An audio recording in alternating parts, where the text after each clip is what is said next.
प्रश्न संख्या 4। धातु की चादर से बना और ऊपर से खुला एक बर्तन शंकु के एक छीनक के आकार का है, जिसकी ऊंचाई 16 मीटर है तथा निचले और ऊपरी सिरे की त्रिज्या 8 और 20 सेंटीमीटर है। 20 रुपया प्रति लीटर की दर से इस बर्तन को पूरा भर सकने वाली दूध का मूल्य ज्ञात करें। साथ ही इस बर्तन को बनाने के लिए प्रयुक्त धातु की चादर का मूल्य 8 रुपया प्रति 100 सेंटीमीटर स्क्वायर की दर से ज्ञात कीजिए। तो इसमें आप दो चीज ज्ञात करेंगे इस तरह के बाल्टी में। पहला एक तो इसका आयतन निकालेंगे और दूसरा इसका वक्र पृष्ठीय क्षेत्रफल। चलिए हम इसको सॉल्व करने का प्रयास करते हैं। तो इस तरह का बाल्टी आपको दिया है, फिगर बना लेंगे तो थोड़ा अच्छा रहेगा। तो इसका निचला जो पार्ट होता है उसमें तो धातु लगा रहता है, बट ऊपर का पार्ट जो होता है वो खुला होता है, मतलब जो बड़ा पार्ट होता है।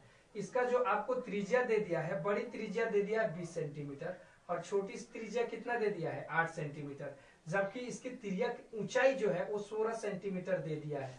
तो सबसे पहले हम लोग प्रयास करेंगे कि जो डाटा दिया है उसको लिख दे। दिया है किस चीज की बात चेक कर रहे हैं, तो बाल्टी का। और बाल्टी किस आकार का होता है, तो छीनक के आकार का होता है। बाल्टी में बड़ा आर का मान अगर आपसे कोई पूछे तो 20 सेंटीमीटर, छोटा आर का मान कोई पूछे तो 8 सेंटीमीटर और एज का मान कोई पूछे तो कितना हो जाएगा 16 सेंटीमीटर। एल का वैल्यू हम निकाल देते हैं यहीं पे। आपको एज का स्क्वायर प्लस बड़ा आर का स्क्वायर माइनस छोटा आर का स्क्वायर होता है। चलिए ये टोटल का होल स्क्वायर होता है। एज का स्क्वायर मतलब 16 का स्क्वायर अब प्लस बड़ा आर का स्क्वायर मतलब 20 माइनस 8 का दी होल स्क्वायर।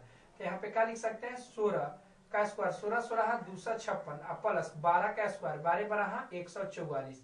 तो ये 256 और 144 को हम जोड़ते हैं तो आपको आ जाता है 400 और 400 का वर्गमूल होता है 20, यानी एल का भी मान निकल गया। अब दूसरा काम क्या होगा, हमें छीनक का आयतन निकालना होगा। तो आयतन से संबंधित अगर फॉर्मूला हम लोग भी बराबर निकालते हैं तो पाई एच बटा 3 इंटू बड़ा आर का स्क्वायर प्लस छोटा आर का स्क्वायर प्लस आर इंटू क्या होता है आर। चलिए अब हम लोग मान पुट करते हैं और कैलकुलेट करते हैं। पाई एच को स्थान पर हम 16 लिख देते हैं, 16 बटा 3 बड़ा आर का स्क्वायर मतलब 20 का स्क्वायर प्लस 8 का स्क्वायर प्लस 20 गुणे 8 कर सकते हैं।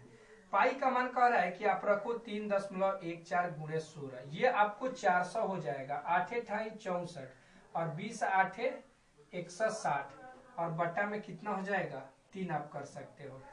इनको हम लोग ऐड करते हैं। चलिए यहाँ पे मैं कर रहा हूँ 3.14 गुणे ये 400, ये 560 हो जाएगा और 560 में 24 जोड़ेंगे तो आपको आ जाएगा 624 और बट्टा में कितना हो जाएगा 3। और यहाँ पे एक 16 भी बाकी है तो इस 16 को भी मल्टीप्लाई करेंगे। इन तीनों को आप बैठ के मल्टीप्लाई करोगे आएगा 3 1 3 4 9.76 डिवाइडेड बाई 3 से इसको हम लोग डिवाइड कर देते हैं।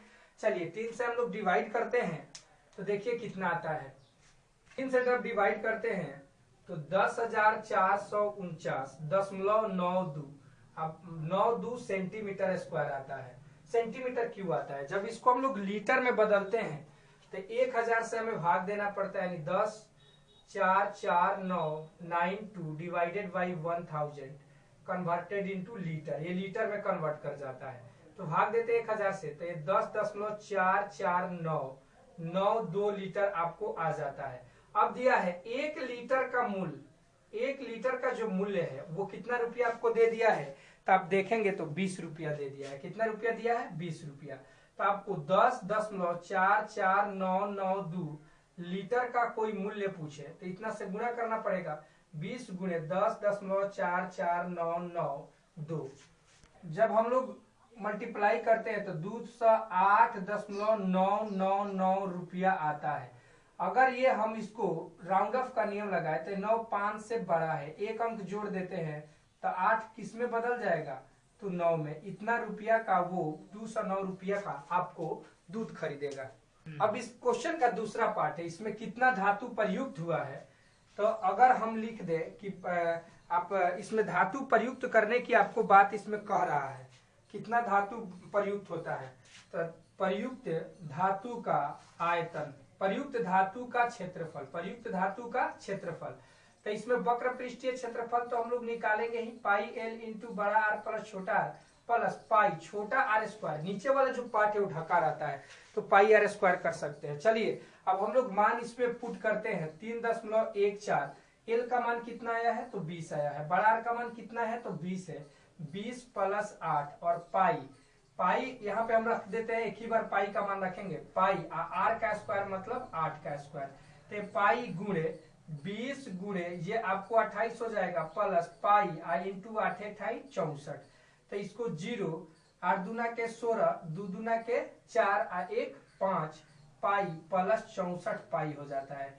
फिर इसको हम लोग ऐड करते हैं तो आपको आ जाता है 624 पाई। 624 पाई आ जाता है। आप ध्यान रखिए, इसको हम डाटा को मिटा रहे हैं। ये 624 कहीं ना कहीं हमें प्राप्त हुआ था, एक जगह वहां पे प्राप्त हुआ था। अब इसमें मान हम लोग रख देंगे 624 गुणे 3.14 और ये 624 है। अब देख लेंगे, मैंने बोला था और लिखा गया था गलती से 664 गुणे 3.14। अब करेंगे, आप कैलकुलेट भी कर सकते हो, तो आपको फाइनली आता है 1959.36 सेंटीमीटर स्क्वायर। अब आप ध्यान देंगे, ये कह रहा है कि 100 सेंटीमीटर स्क्वायर का जो खर्च है, 100 सेंटीमीटर स्क्वायर का खर्च आपको दे दिया है। कितना दे दिया है तो आपको 8 रुपया दे दिया है। तो अगर कोई पूछे कि 1 सेंटीमीटर स्क्वायर का खर्च कितना होगा तो 8 बटा कितना लिख सकते हैं 100। कितना का हमें निकालना है तो आपको निकालना है 1959.36 सेंटीमीटर स्क्वायर का खर्च बराबर 8 बटा 100 गुणे 1959.36। चलिए 8 से गुणा कर दीजिए। 8 8 6 48 के 8 हाथ में 4 8 3 के 24 4 28 के 8 हाथ में 2 9 8 72 2 74 के 4 हाथ में 7 8 7 8 5 40 7 47 के 4 हाथ में 4 9 8 72 4 76 के 6 8 1 8 8 7 15। अब बटा कितना हो जाएगा 100। 2 अंक पर यहाँ पे दशमलव देंगे, 2 से भाग देंगे तो आपको आ जाएगा 156.74 7488। तो इसको लगभग में हम राउंड ऑफ का नियम लगाएंगे तो 156.75 रुपया आ जाएगा। और इस तरह से आप क्वेश्चन नंबर 4 को सॉल्व कर सकते हो।